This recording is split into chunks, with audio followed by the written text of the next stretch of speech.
Hello mga ka-breeders! Magandang araw po sa ating lahat. Hopefully yung mga kapwa farmers po natin dyan ay patuloy pong binibigyan ng blessings ni Lord. Ayan, so sana rin ay palagi pong malulusog ang inyong mga alaga at patuloy po tayo maging masaya sa ating ginagawa sa pagpa-farming. Ayan, so mga ka-breeders, this episode, i-feature ko po yung isang baka po namin na pinaalagaan namin. So, yung unang anak po nito ay share po namin kasi buntis po yung baka nung pinaalagaan po namin, nung kakilala namin.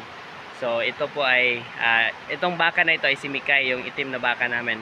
Tapos, buntis po siya sa pangalawang anak niya at binalitaan po tayo nung nag-alaga na baka pwede po daw nating bisitahin kasi nanganak na po yung baka natin. Ayan. So, dito tayo ngayon sa Tambuhangin, Amlan, dito sa Negros Oriental.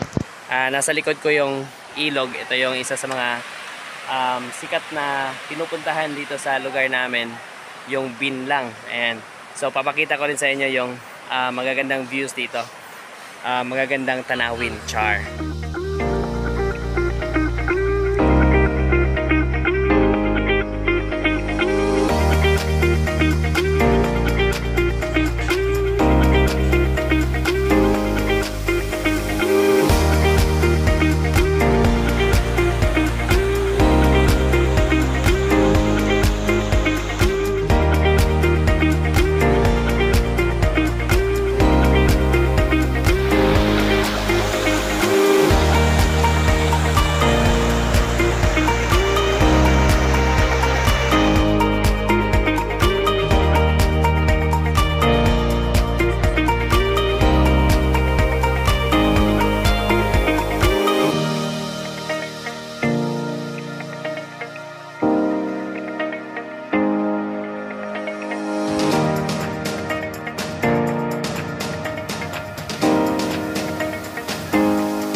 Salamat dong.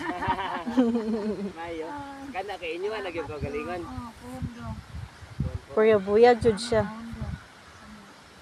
Ako malipay na ko ana kamo na mo inyo ko galingon.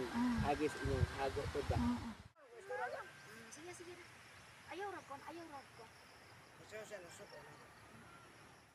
So ayan, syempre masaya po tayo mga ka-breeders kasi unang-una dumadami po yung mga alaga natin, di ba? Pangalawa, hindi na tayo nahihirapan sa pag-aalaga kasi yung ibang tao na yung nag-aalaga ng mga baka natin. Pangatlo, ang isa sa mga pinaka-importante po dito sa ginagawa natin ay nakakatulong po tayo sa kapwa natin na mga farmers. Yan, katulad ni Nanay Herming. Yan.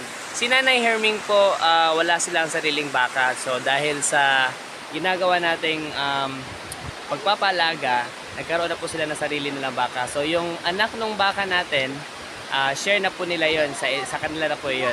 And so we are so happy dahil nakatulong tayo sa ibang tao. Kahit sa ganitong pamamaraan, nakakatulong po tayo sa iba, di ba? Ayan, so sobrang nakakataba po ng puso kaya we are hoping na patuloy po tayong bibigyan ng blessings ni Lord. Patuloy pong dadami yung mga alaga natin para mas madami pong tao ang matutulungan natin. So, thank you so much po sa panonood ng episode na ito. God bless us all. Goodbye and happy breeding! Love. Good job.